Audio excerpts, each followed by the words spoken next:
are these people? So, but anyway, speaking of unions, Colin, we've seen stuff from Sharon Zhang at Truth Out before. You've seen some of her reporting. Yes. Indy usually pulls her stuff too. She does good stuff over there at Truth Out. So House staffers in 8 offices filed to form first ever congressional unions. So interesting little turn of events there, I feel like. Tell me more, Reef. Especially when you figure out who actually is forming the unions.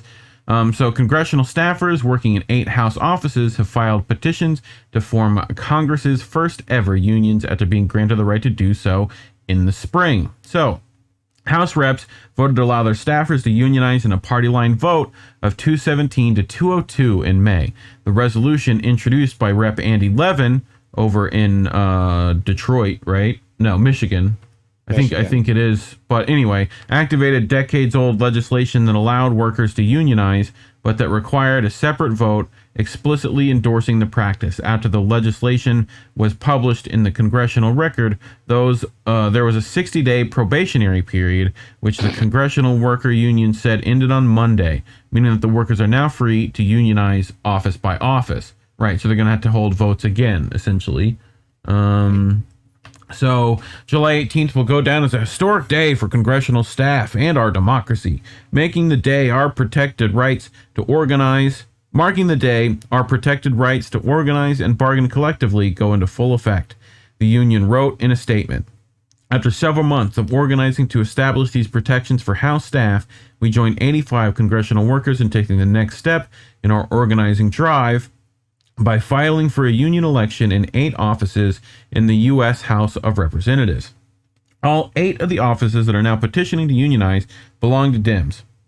The offices that are unionizing are those of Representative Cori Bush, Chuy Garcia, Ro Khanna, Levins, right? Ted Lieu, AOC, and Ilhan Omar, and Melanie Stansbury. These offices will have to hold elections to decide whether or not to unionize. So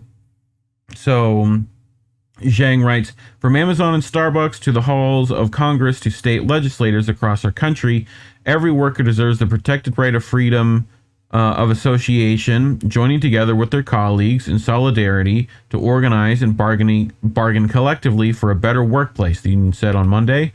We look forward to voting enthusiastically, union yes, in the coming weeks, and sitting down at the bargaining table with our bosses. Lawmakers, including Bush, Garcia, Khanna, Levin, Lieu, and Omar, celebrated the filings. I am so proud of the staffers who made a historic move today, Levin said in a statement. It is the workers who ensure that this institution, the bedrock of our fragile and precious democracy, if we don't even have one of those, operates efficiently and serves the American people here in the Capitol and in every corner of our nation. My staff and staffers from 7 other House offices made history today as they became the first congressional offices ever to seek union recognition, Bush said on Twitter. Workers are stronger together, and I'm proud to stand in solidarity as they strive in making Congress a better workplace. Though there are Senate workers involved in the union, the Senate has not passed the corresponding resolution for its chamber, meaning that Senate staffers are currently barred from unionizing. Up until now, staffers have remained anonymous for fear of retaliation, which congressional workers in the Senate don't have protection against since the chamber hasn't passed the resolution. It's likely that the legislation wouldn't have the votes to pass in the Senate, with Republicans likely uniformly opposed and conservative Senator Joe Manchin having voiced his opposition shortly after the union drive was announced in February. When workers announced their campaign, they had been organizing to unionize for over a year. They say that while all congressional offices are different, congressional workers face widespread issues with low pay, long hours, and otherwise exploitative conditions. In May, before the resolution was passed, they wrote in an op-ed that their jobs are filled with cruel ironies. While they advocate for higher pay, inclusive policies, and recourse for sexual harassment for the public, many of them survive on food stamps and face abuse in the halls of Congress. Feel free to ask Tar Reid how being congressional aide goes. So Yeah, interesting stuff, I feel like. Poor working conditions not only affect the workers themselves, but also the entire country, for whom these staffers are working to write legislation and research bills that are coming to a vote. Workers say that there is a constant cycle of brain drain in Congress, as workers often move to lucrative jobs in the private sector that pay far more for their level of expertise. Lawmakers have acknowledged this phenomenon. Stansbury told Bloomberg Law earlier this year that she had heard senior staffers and fellow lawmakers imply that staffers are expendable, or a dime a dozen. Tara Reid can attest. So anyway, thoughts, Colin, before we get out of here? Yeah, I think it makes excuse me, it makes sense that they want to see. And I mean, like, I've heard these stories before, and like, especially living in DC, like, staff workers get paid shit. Yeah. So they do a lot of work and they get nothing to show for it. I think for many of them, it's the idea of just the access, and just as a stepping stone to move into like a private job in the private sector where they're able to make more money. But the idea to, let's say, be able to work with AOC, for example, would be kind of like a huge draw for them. But I think depending on the job, I think if you're maybe like an entry-level staffer or something like that in these congressional office, I think pays maybe something around 15. Yeah. Which in DC is not much. It's nothing. Yeah. It is nothing. Like, but then it's like the other thing that people have to consider is who is able to get these jobs. Now, if you're a person of color, who may be low income, you're not going to necessarily have that job. Or if you do, you have to have another job on the side in order to supplement the first.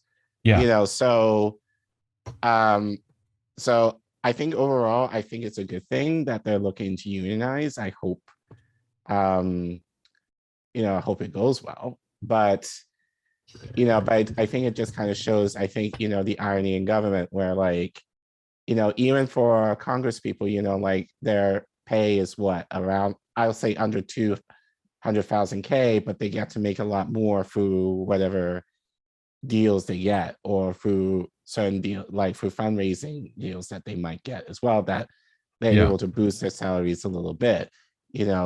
Congressional staff workers don't get those perks at all. So it's like they're literally just, just a hired robotic help.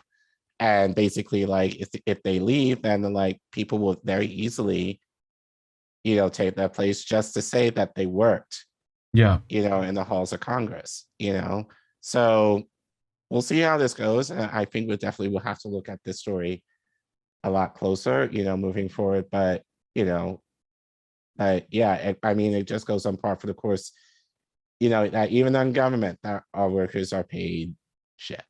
Yeah. So, which, I'm glad that they're trying to unionize. We'll see how that goes. Be interesting to see how that affects legislation even. But